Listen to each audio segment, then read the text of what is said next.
No, thanks. Yeah. Welcome everybody to another episode of Conversations with Coach Kevin. I am your host, Kevin Thornton, the wellness architect, life coach, and author. And today is a reunion of sorts. I have a brother who was also a podcaster back in the day. We both did a network called Stats Network, and now he is involved in doing some great things. And we want to talk about his journey, but also talk about the state of helping our men being the best version of themselves. So, without any further ado, I want to welcome Mr. Paul Posey. How you doing, sir? I'm doing outstanding, Kevin. It's been a long time coming. I be watching you, you be watching me, and I jump on your page every now and then to make sure, hey, I'm paying attention, right? Yes, And sir. I try to give the spiel I can give just below the surface. That's why it doesn't seem like it's always in line. But hey, the next level we're living, we're understanding that we have a thought, but then Hmm. there's a deeper thought, and sometimes we have to be down at that level. Absolutely. So, for Yes. those who don't know you, tell everybody who you are and how'd you get to this point where you are right now. Okay. How far back you want me to go, Kevin? Whatever you think is most effective and inspirational to the listeners. Okay. Born in Gary, Indiana. Left there, joined the Marines in 1985. Stayed in the Marine Corps till 2009. Started making bad decisions around age 25. I'm like the master of mistakes. Um, I moved to Georgia in 2009, and I started working with the CDC, Federal Highway Administration, and the VA. This is a good starting point right there. Getting out of the Marine Corps in 2009, I suffered from PTSD, anxiety, and depression, and I wasn't treated from 2009 to 2016. Something bad happened. Well, I guess a divorce would be bad. That was in 2012, Hmm. and then but in 2016, I had a mental lapse, and it caused me to do something that was out of character for me. And then I was able to talk to a gentleman who saw the altercation, and he told me I needed some help. And within 7 days, I was in a therapist's office, and I started surfacing. I started growing from that moment forward to where I'm at today. And I started writing books. And this is when we met. Hmm. I had written 12 books by the time we met, and I'm up to 15 now. And it's all about part of that's that journey, and part of what I went through. And the rest of it is how to help other people. I did not write my books just to tell my story. I wrote my books to help. And I also wrote my books just in case I don't survive, that my kids can understand their dad's thoughts, his processes, to moving forward, to working on his mental health. And so I'm here now. That's where I'm at now, Kev. Was that fast enough? Good job, brother. Good job. Yes. So, for my question for you is the mental health aspect. Yeah. No, you mentioned you have some mental health issues, and that's something that is now being embraced by our community, but hasn't been before. Why do you feel it's so important for us to take our mental health more seriously? If you don't do it for yourself, do it for tomorrow. Your mental health affects your kids. That's what I learned. If you out of whack, they out of whack, and then you're asking them to get it in line. If you Hmm. don't do it as a parent, and we are in a position now as men, we're on the outside looking in due to our poor mental health treatment or follow up or engagement. We're not doing it, and we're becoming islands, and islands can't survive by themselves. You need other people, like other men, to connect with, to make sure that the things that we should have gotten from those from the past, that we can get them now to hand them down to our kids, because it's all about evolution and legacy. Without us paying attention to our mental health right now, we're going to end up living by ourselves. When I used to work at the VA, there was a Hmm. bunch of homeless veterans there. I've housed over 500 homeless veterans, and their mental health was not so about being in Vietnam. It's about how they conduct their lives afterwards and not getting it on track, that affects their kids, and then so on and so on. The generational thing they're talking about, Right. the generational thing that needs to be corrected. Good. So my next question for you is: here's the thing. Um, you said if we don't do things now, it's going to affect our generation. Yes. So I coach a lot of men that's like in their late 20s, early 30s, Hmm. and they're passing on their traumas because they never really dealt with the trauma they had. Yes. And so now they're starting to see how through the coaching that how the unaddressed issues they had how it has affected their lives, not in just relationships with friends and family, but also in their jobs aspects. Yes. And I'm now aware that outside of being an author and a motivational speaker, I can now call you a fellow life coach. So, as a fellow life coach, why is it important for us to be there to help them, coach them through those traumas and help them understand the decisions that they're making, how it can affect long term? I wrote a book. I wrote two books that can answer that. The book 75% Man, it talks about being a young man with trauma, then becoming a dad majority of the time with trauma, then becoming a husband with trauma. Now you've been this traumatized man and you've loved and you've led with trauma in your life that kind of impedes you from doing it in a robust, in abundance way with your family. So you need to do that for your family.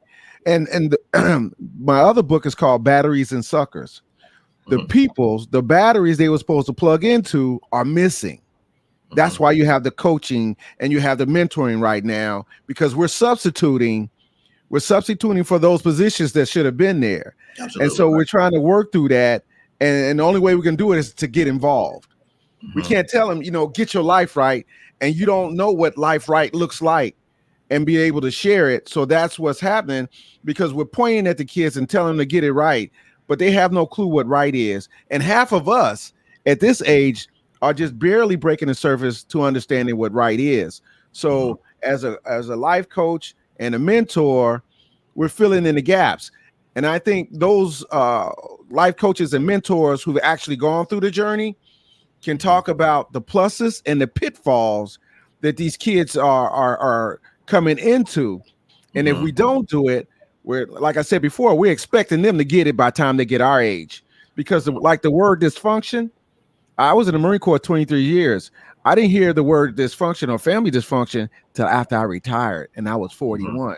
So that discussion about why is our family so jacked up, that wasn't there. Or how can we heal our family? Or trauma.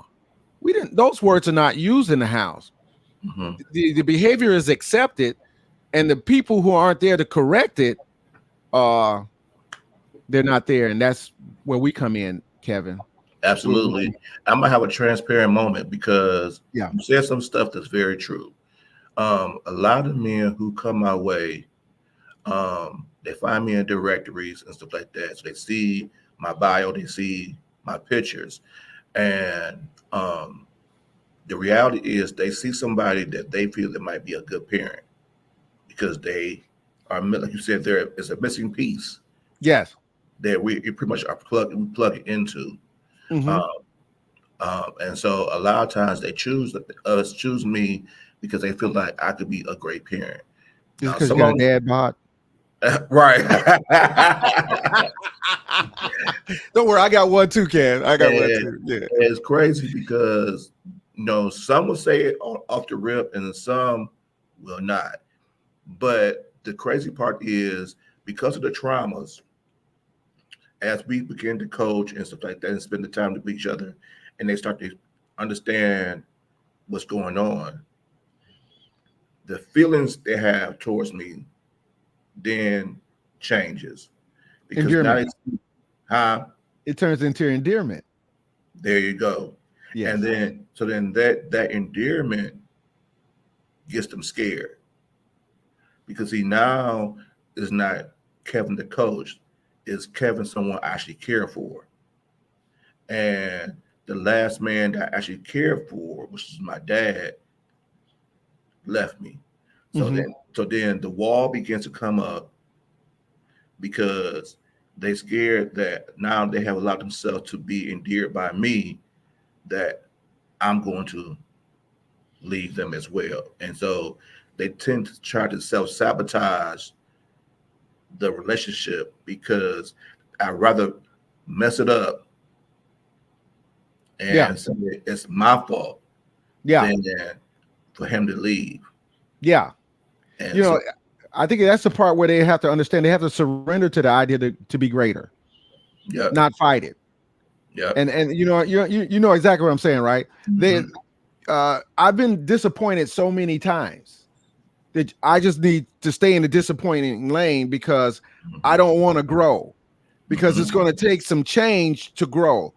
And the more you share a truth with them, and they start surrendering, it's like that's an unsafe It's place for unsafe. me. I've never been here before. I can't trust any man because every man is left. That's a natural feeling. Mm-hmm, It's a natural feeling for them. But I think if you can get them to stay the course and look at the value inward for them, then they'll understand that you're giving value by sharing with them. And that's how it's supposed to be. We're the surrogate parents and dads and the figures that mm-hmm. they never had. So they should be scared. I can understand them being scared, but when I started therapy, I totally surrendered to the idea because I knew on the other side, later down the line, I know it's going to take about 7 years, but later down the line, there was going to be value for me and for my kids. When we met, Mm-hmm. I was less than half of who I could be then, and I think that was 5 years ago. Mm-hmm. Yep. 5 years ago. So Yep. now, look at me now. Is I'm willing and I'm capable of giving back without falling to 1,000 pieces. Okay. I want to say something to you too as well because I feel it's very inspirational and seeing you in your journey and your evolution. But what more importantly, what it shows to our our, our youth, and I'm saying the millennials and the Gen Zers and the ones after that, Hmm. that there is no limit at what age you can become to fulfill your to fulfill your to fulfill your destiny. You could Absolutely. you could have easily said, I'm too old, I'm done. I'm just gonna ride my life out in the pasture. Drink You and go said fishing. no. Huh? Drink and go fishing. Yes, I could sir. have easily did that. Yeah. And you chose to say, okay, it's more to this, and it's more to Yes. me. And and so what makes you say, I will now go from the author to speaker, but now also I want to a life coach and then get certified to do that? What makes you say that's my next step in the journey? Well, I'm also a certified anger management specialist. In taking that course, it helped me. I'm also a part of NAMI, uh, the National Alliance in Mental Health. I'm Mm-hmm. also a mental health first aider. Mm-hmm. Um, and so I've been adding those things because it shows value to my family. Mm-hmm. So I don't get to, coach them like, I don't get to talk to them like a coach, but I can live like I want them to see it. So Right. that empowers me, gives me armor, it gives me layers, it gives me vision, but also I can do more. I can do more. I think this is my assignment. My assignment was writing those books. See, I wanted to be a photographer, I wanted to be a truck driver, I wanted to be a marine, I wanted to be a dad. Nailed them all. Nailed them all. Being an author and being selfless to talk to other people and share my transparency and my pain, that was not on my list, Kevin. Right. But the more I live in that for other people, the more my life is in abundance. And those who are supposed to get your message, because I remember you said that not everybody is for every coach, and not every coach is for everybody. Right. Then I'm in the pool now, right? So those people that didn't fit there, they can fit here. Right. So we're slowly we're sprinkled about those people who can do the job, and we're slowly coming to the surface that people can actually come to us and work with us to get the rest of those things that was missing. Right. What I found that majority of people, I'm like, I want to say 90% of the people, they grow and live to search for things they never had. That's what they're doing. They never had a dad. They never had love from their mothers. They never Mhm. had, a family, or even if you were adopted, you're looking for that parent that left you. And why do we do it? We search for things we didn't have, and you start living your best life when you start gathering those things. Uh, um, I didn't have love when I grew up. My mom told me she didn't love me. Did I tell you, Kevin? She recently passed away Yeah, you about a just week told and me a half that. ago. Yeah. So now that thorn in my side of knowing, in her last words, she said she never loved, she hate us and wish we were never born. That's 5 kids. Mhm. That's no longer there, but she lived in her truth, and I had to live in the truth of what she said. And people don't want to understand what truth is. Mhm. Truth is your friend, nor it's not your friend, nor it's your enemy. Right. So when you start living in truth and accepting the truth and the reality is put in front of you, then you can grow even more instead of suffering for things you didn't get. Let's go get the things that you can have, like love and understanding and the rest of those intangibles that are connected to family. And that's what we need to do, you know. Absolutely. Yeah. So speak to the audience, speak to our community, because a lot of times, in their 20s, in their early 30s, they feel like if they have not reached their goal or the desire, whatever thing they want to achieve in life, they are a failure. Speak to Wow. them and make them understand that, first of all, life is a journey. And Hmm. so we don't fully have control over how the life is going, when everything's going to manifest as so. Yes. But just because it didn't manifest at the time that you wanted does not make you a failure. So because it's a lot of things you successful in a lot of things you said, but now you're saying I want to do this, and a lot of people say you too. Oh, why are you waiting to now to do this? This is the perfect time to do it, and also Hmm. you could also speak to everybody else who's trying to Hmm. make that career change or find that purpose, and let them know it's not too late. Yeah. Once you get out your own way, you can do it. Normally, what's keeping you back is you. Hmm. And normally it's your decision making. You want to be successful. Success is looking for those who are prepared. Hmm. I mean, they want, I mean, opportunity is looking for those who are prepared, and that equals success. I'm sorry, I said that backwards. So everything I've wanted to do, I research, plan, and execute. So if I want to be successful in photography, was I a photographer when we met? Yep. Okay. Yes. So we, oh, My that's right. my photos that I use all the time was done by Yes. you.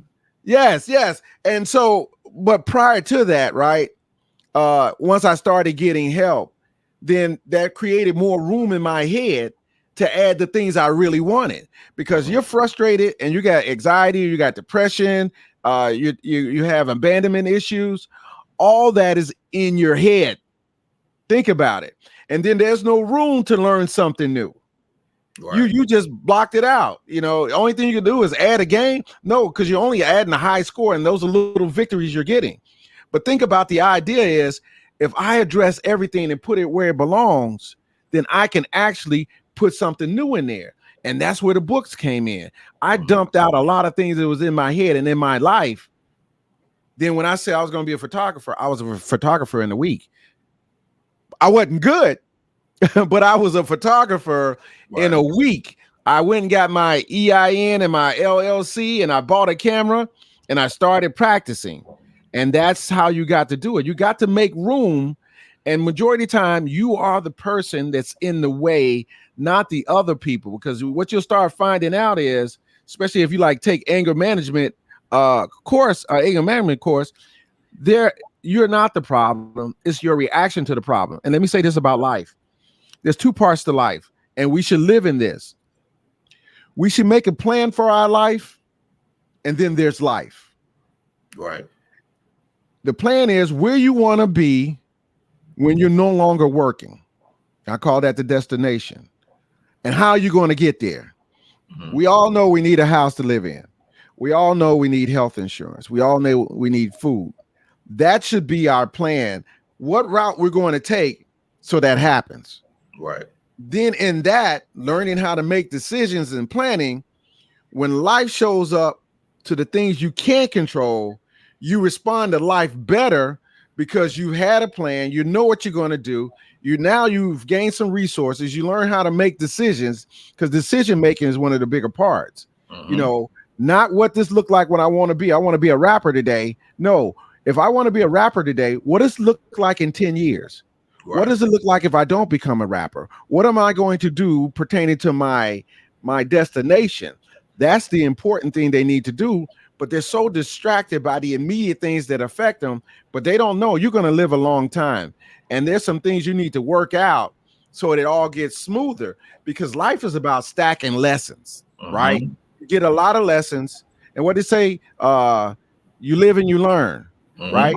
But you live and you learn and you apply what you learn as soon as possible, because now when life comes, you're hooking and jabbing. I'm doing my thing. Life did it like this, like today. I'm having trouble with the bank. I've been waiting for an hour to talk to Bank of America. For those who don't know, Bank of America is a horrible bank, and so I've been trying to get them because they've been taking money out of my savings to pay my bills, but I never gave my vendors my savings account information, and they weren't taking it from my checking, so they was creating a problem for me. But what they don't know was 30 days ago when I started seeing it, I already started sending my direct deposit someplace else. I'm ending this relationship. I'm not going to be calling them, cussing them out. I'm making immediate action as Mm-hmm. soon as possible, Yep. because they're a horrible bank, and they're what's the word, they gaslight me by telling me, no, it's probably your vendors. No, it's you, ma'am. We've been having this problem for several months. So already, you see what I'm saying? Yeah. That's how you do in life. Is if you have a solution based life, you could be killing the game, not a responsive based life. Absolutely. But that's what most people do, because Yeah. See, we a have lot of not us, a systematically lot of looked us at are it. not proactive. We're reactive, like you said. Well, yeah, trial and error. We do a lot of that. Why? Because people tell us we have to live that way. Right. People tell us we have to be born to the struggle. No, you don't. I'm Mm-hmm. powerful. I'm powerful, Kevin. Powerful means my ability to make changes in my life without negative stimuli. I Mm-hmm. am no longer going to be my greater self because bad things keep happening to me. I'm in Mm-hmm. charge of that. I'm in charge of the response. And that's why I have a solution based life. I don't want problems more than 3 days. And I'm thinking a plan. one of the things that you said, and I think people don't understand, is uh, who you are and where you are at this moment begins and ends with you, not nobody else, not you know the the Congress or anything like that. It begins and ends with you. Your thoughts, your actions, your lack of action, your beliefs and who you are and what you can become possible begins with Yes. you. Because Yes. everything can be laid out for you, Mhm. but if you still don't do the necessary work, it's still not going to do no different. Absolutely. Absolutely. So they're always looking for an exit ramp, always looking for a reason not to be responsible for those piss poor decisions they've been making for a decade. And look where you're at. Right. What people don't understand is life is like being on the back of the bus. You remember when we was kids on the bus, Kevin? Mm-hmm. And then we were laughing and joking in the back, and some of them, those guys were smoking, and some of them was, it was just a wild thing in the back of the bus. And one Right. day you decide, I don't want to be on the back of the bus anymore. I want to get up front to see what's going on. So you go sit up front, but you're not the driver. Right. You're a passenger up front. Life is the driver. And life has a funny way of slamming on the brakes every now and then. Then Mm-hmm. everything that you used to do back there, it catches up with you at the front of the bus. Now, Mm-hmm. because you're in the front of the bus, you have to make a decision. Going from the back of the bus to the front of the bus is not the life altering decision. When life, your past life catches up to you, is what you do. That is the key right there. What you do about it when it catches up. Do you get off the bus, or do you give in and go back in the back of the bus and says, I just can't get away from you. I just got to stay here with y'all. I guess I'm just meant to be lackadaisical and lazy and not grow. But at that moment, when your past catches up with you, which it does, you decide from that point on to be great, because it feels good to lead the back of the bus and sit up front. But to know that you can say, I'm getting off this bus and I'm getting on a new bus and I can create my new life on my own thoughts without somebody, without another crash and burn, then you winning. Right. So one of the things you said too is, which makes a lot of sense, is that you know the people I coach, and I know as you start coaching more as well too, they have an issue as they begin to evolve into their new version of themselves, that they start feeling that they're becoming more lonely because the friends that they had like the old version of them. Yes, They're no longer in alignment with each other. yes, And so they trying to hold on to that friendship instead of just letting it go and yes, understanding that time alone is needed to continue to work on the best version of yourself, because as you become that better version, then the people that's in alignment with you will come to you. yes, But you got to create space for them to happen. So when as you was evolving, yes. did that ever happen for you where you start to see you had to struggle or let go of certain people because you was no longer in alignment? I was sad. I felt abandoned by my friends. They didn't understand me, and shit, damn near felt betrayed. You know, yeah. And it's sad. I'm getting sad just thinking about it, because I had to let a lot of people go because they won't grow. Hmm. They won't grow. We're not meant to grow at the same time. And that's the tough thing, like being married, is when you go on your journey, if you go on your journey while you're married, your spouse may not be able to go. Yeah. Just like your friends, your peers, and your family. Hmm. When it's your time to grow, don't be afraid of the success, the personal success you have from growth. Go find the circle that you can be in. I sat at home for 2012 to 2020. I was very limited in my action because I'm an introvert. I was very limited in my actions with other people. People think I'm an extrovert. I'm an Hmm. introvert with extrovert moments. Yep. So to go be on your show, Kevin, I knew how long I was going to be out the house. I didn't like going to Atlanta. I came in, I did the show, and I went home. Hmm. That was my safe place. So what I did was last year I joined ABC, Atlanta Black Chambers, Hmm. and I'm going to these events, these networking events. I'm finding people and I'm finding groups, wellness groups, veterans groups, people who now they all ain't gonna be the kumbaya people, but there's some people in those entities that you can connect with, and you can go ahead and says, I found some of my people.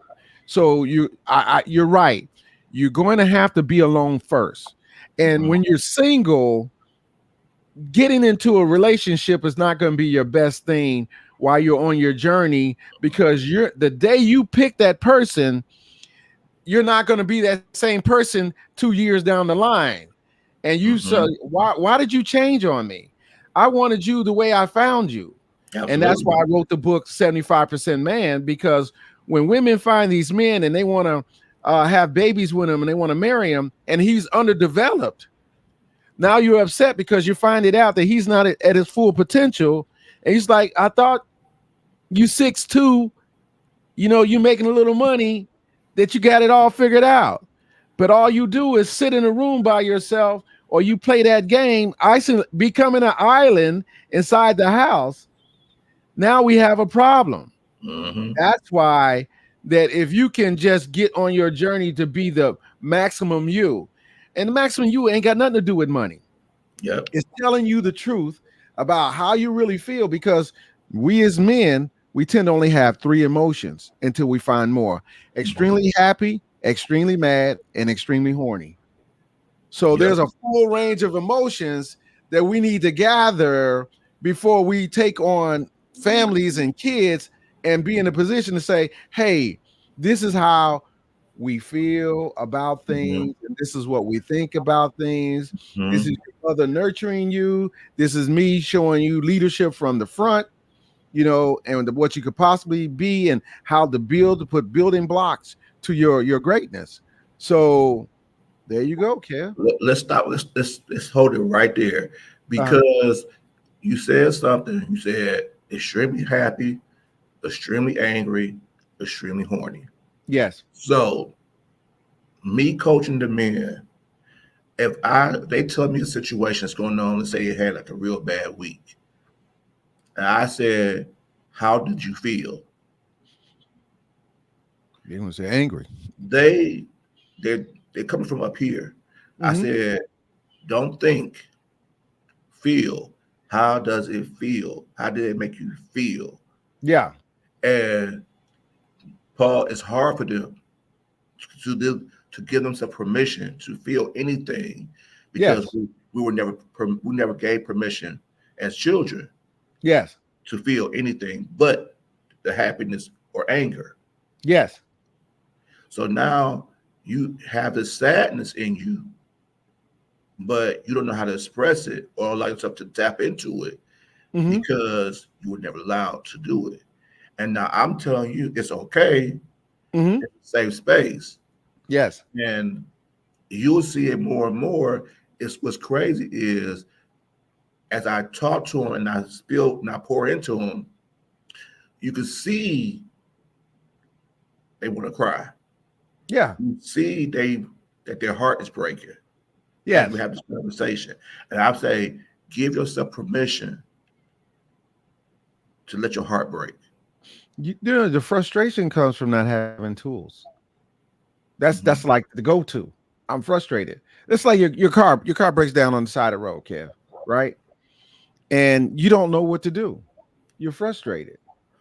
If Yep. you knew what to do, you start implementing the plan. You call AAA, you call me, you know what I'm saying? You try to diagnose the problem. He says, okay, I'm out of gas. Not just to bang on the steering wheel, say this thing don't work. And that's why they get frustrated, because the skills you need to work through life you don't have. And that's where coaching comes in. We're going to give you some skills to move forward to get these things out of your way. That's truly, I think that's the biggest problem, is not being able to solve problems. So they seem so big. But I live a Yep. solution-based life. I'm trying to solve every problem that comes my way with a little vigor to it. Oh, Hmm. oh, Bank of America. Oh, I know what to do about a Bank of America. I can't get them on the phone, but when I send that email to BBB, they'll be calling me. That's how I solve my problem, because it's not my problem.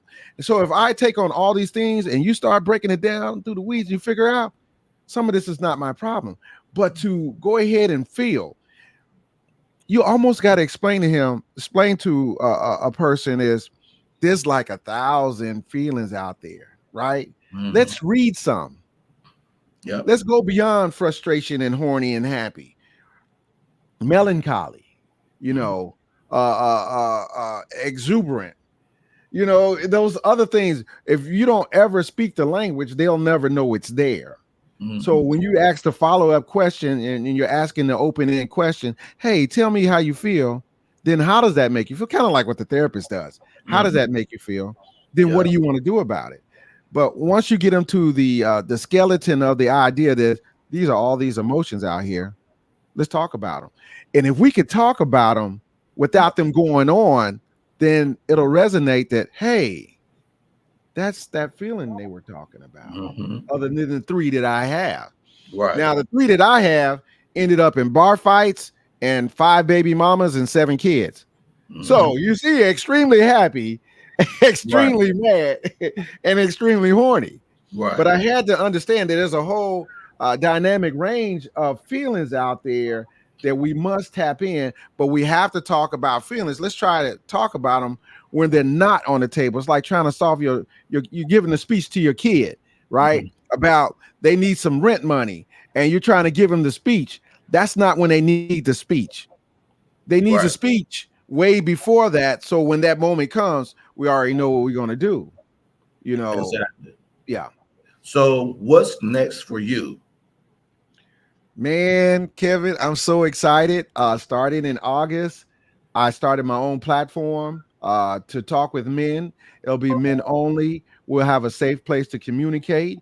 And I need you in the room too. I was going to call you about that. I need you in the room because sometimes we need spaces for men to actually air their issues out, and we can talk amongst ourselves and we can answer to them. Because what I found is the majority of the time is we're on panels and we're talking, but we don't get the one-on-one with them. We don't really get to their problems, simple problems. Not let's not confuse mental health issues or illnesses with mental health challenges. Like having a bad week, that's a challenge. That's not a illness, right? Right. So if we gave them some tools to do that in that room, which I'm going to create, we're going to do that, and we're going to do for 6 months. We're going to do that. We're not just going to have a quick conversation, throw some things at them. We're going to actually go and work through some things that we should be doing, from the elders being in the room to helping our young men to have some natural problem solving skills and some outlooks on life.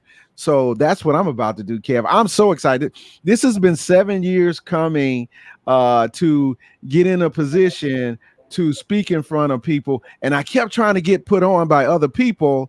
And Hmm. then this about a couple of months ago, I was approached by the right people, said you need your own platform, and here we go. And that's what's going to happen. It's going to happen August 10th will be my first one. Then I'm gonna do one in September, October, and November, and then I'm gonna skip December, and I'm gonna do it again. I'm gonna close out in January, and then I'm gonna start over again because it's very interactive. So it's Hmm. not me talking at them, and you know what I'm saying. It's not me just talking at them. It's us talking, not just question and answers, but let's come up with a plan, your personal plan to be better at your life, which is better for your kids' life, because there's a greater chance you being a dad than just not having any kids at all. Very true. And I'm gonna have a transparent moment where um, we talked last week, Yes. and that's when we said we're gonna do the show today. Um, that day, I had several phone calls. I had one with Uh-huh. you, and you told me to become the coach, and we wanted to collaborate, do some stuff Yes. together. One of my guys that I actually coached now wants to be a coach as Yes. well. And so then I have a brother that I'm going to interview tomorrow, and he has Hmm. his own magazine Yes. for black men. Yes. And here I was talking, and he was saying that we all can't do this by ourselves. As much as I'm an independent person, Yes. I can't do everything by myself. I Yes. have to be okay with collaborating with others. And I realized last week that he was sending me people to collaborate with because we all are in alignment with each other. And so I had to be obedient for today and say, okay, let me interview Paul today because I know this is going to be the start of something much bigger than just this initial interview. Because I have some ideas as well that I haven't presented to you. Hmm. And then also with the guy with the magazine, it is it's an opportunity again for his magazine to be shown to the world. But those who watch reads magazine get to know me, and it's also an opportunity for me to then collaborate with him. Say, hey, you know what? I could be your residential life coach and do segments on your magazine about certain things. Yes. And so, because as a coach, it's going to be up to us to get our names out there as much as possible to Yes. draw everybody to us. Hmm. And so for me, our conversation was just like God telling me, okay, it's time for you. You know, you doing everything I'm asking you to do, but now it's more for you to do. And now I'm bringing this person and this person and this person to help make it happen. Yes. And I think when I try to teach that to my clients, it can be very overwhelming because it comes so fast sometimes. Yes. So speak to them as a coach. How should they feel? How do they need to get ready for? the things that come at them that's going to help them become their better selves, because it can be overwhelming to them. Go in first. Go inside of you first and Hmm. move things around. So in the military, and I just said this at the speaking on Saturday. In the military, we had a field day. Field day was on Thursday, where we took everything out the room, put it in the hallway. We clean everything in the hallway and we clean the room. And the only things of value come back in the room. When you do you first, everything else will fall in place.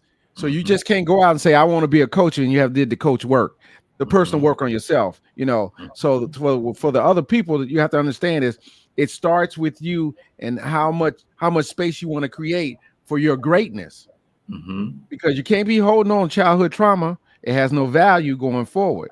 As you said earlier, Kevin, you've been dealt that hand, but it ain't the hand you got to play. Right. You've been dealt that hand. Let's go play chess. I don't want to Hmm. play the cards that you gave me. Right. We can do that. And once you do that, the fear of success, that's what normally happens. When I wrote my first check to get in my business, I said that people ain't going to want to hear what I have to say. They Hmm. ain't going to want to do it. Who am I? And I sat there for like 6 minutes and I cried a little bit. And I was like, all right, then here we go. I know what the feeling feels like. Those feelings will stop you.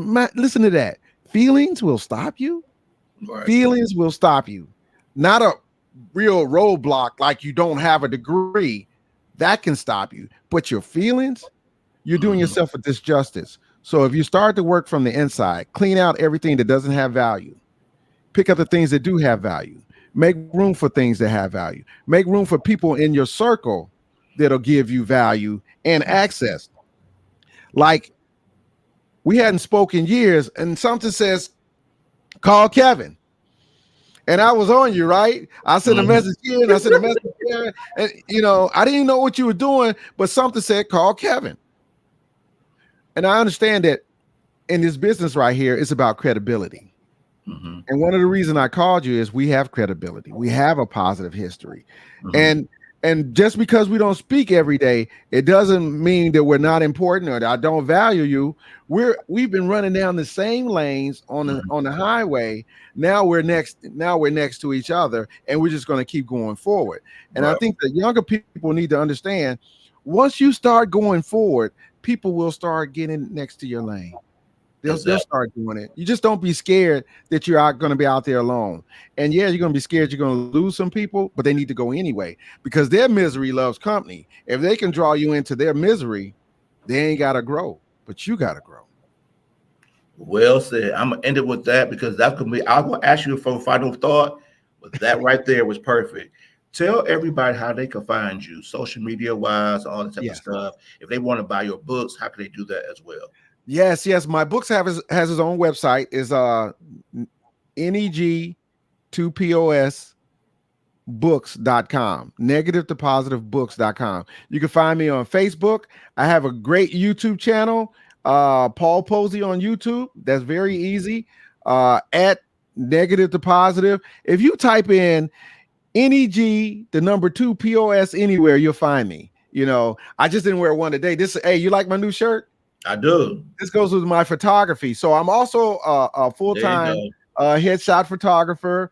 If you've seen Kevin's picture, I did that. It's time to upgrade. It's time. You need some new It ones because is, I'm better and now.